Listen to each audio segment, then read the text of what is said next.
Passionnés et créateurs, bonjour à vous. On se retrouve aujourd'hui pour la deuxième partie du challenge, c'est-à-dire la partie à la main. J'ai donc réalisé exactement, enfin à peu près la même pierre tombale que mardi. Cette fois c'est le zodiaque et j'ai tout fait à la main. On se retrouve de suite pour le matériel et le tutoriel.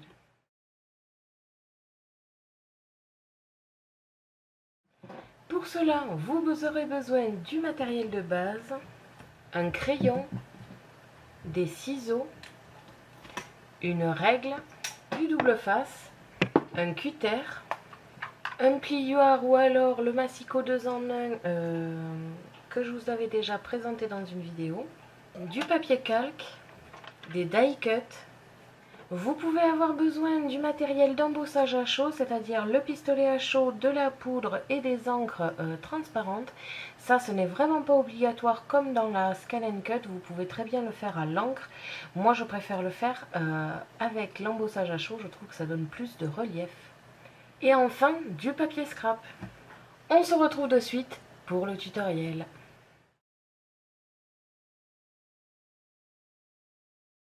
Pour commencer, comme dans le premier challenge, j'ai d'abord découpé les formes de ma tombe et de ma boîte. De toute façon, j'ai fait quelques légères modifications pour pas que ce soit exactement la même chose. Déjà, j'ai changé le papier et ensuite j'ai mis un couvercle à ma boîte pour changer un petit peu de la boîte ouverte. J'ai réalisé ici les modèles que je vais vous mettre sur le blog, comme ça vous aurez réellement les bonnes mesures et compagnie de votre marquage. Alors comme vous pouvez le voir, et d'ailleurs j'ai fait pareil sur la tombe, je l'ai fait à la main le dessin. Après vous pouvez très bien trouver un dessin qui vous convient sur internet et le décalquer. Moi je l'ai fait à la main, je trouvais ça un petit peu plus fun. C'est tordu mais en même temps c'est plutôt sympathique, ça fait encore plus peur. Donc maintenant je vais m'aider de mon massicot 2 en 1 pour faire les pliages.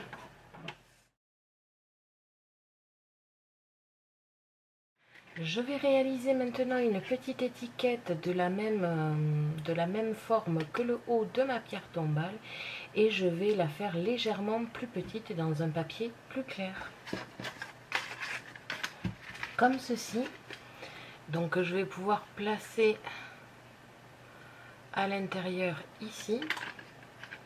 Je vais commencer par embosser à chaud cette partie de la pierre tombale, comme ça après je pourrai coller le tout sur tout simplement sur la tombe et coller la tombe en entier. Vous pouvez déjà commencer par faire votre boîte avec le collage. Si vous avez un pistolet à colle, je vous le conseille, ça sera beaucoup plus simple. Si vous n'avez tout simplement que du double face, faites avec du double face. Par contre, pensez à bien appuyer ensemble pour que ça colle parfaitement.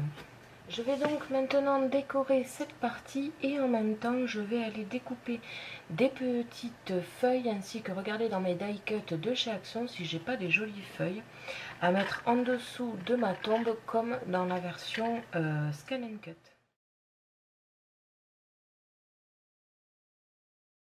Donc voilà, une fois embossé ce que cela donne. J'ai décidé aujourd'hui de faire le Zodiac et non Jack l'Éventreur. Dans les die cut, j'ai trouvé des feuilles qui me plaisaient, du coup j'en ai décalqué une que j'ai reproduit sur des papiers un peu couleur automne. Et comme vous pouvez le voir, enfin je suppose, avec le cutter, j'ai légèrement taillé les feuilles pour essayer de leur donner un petit peu plus de relief. Je vais donc coller ça et je vais prendre aussi les feuilles d'ici dans les die cut de chez Action. Je vais recouper la grande feuille ici pour qu'il y en ait plusieurs morceaux, sinon ça fait vraiment trop grand. Je vais maintenant coller mes deux boîtes, ma pierre tombale et mes feuilles et on se retrouve de suite pour le final.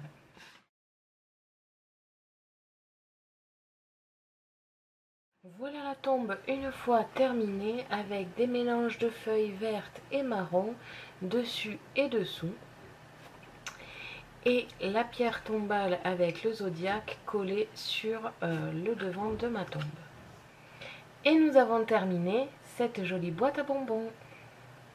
Vous pouvez mettre un tout petit peu de coton dans la boîte, comme ça fera encore plus Halloween dans la boîte. Voici donc le challenge terminé avec une partie à la main avec le zodiaque ici et une partie à la Scan & Cut avec Jack l'Éventreur.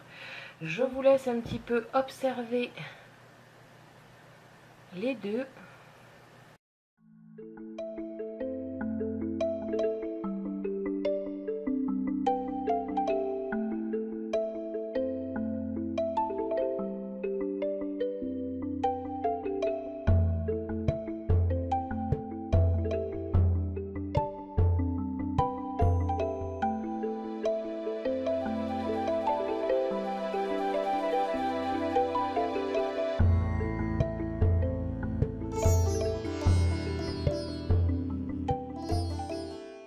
Merci à tous d'avoir regardé ma vidéo, n'hésitez pas à me poser des questions ainsi qu'à me dire en commentaire si vous êtes plutôt le Zodiaque ou Jack l'Éventreur.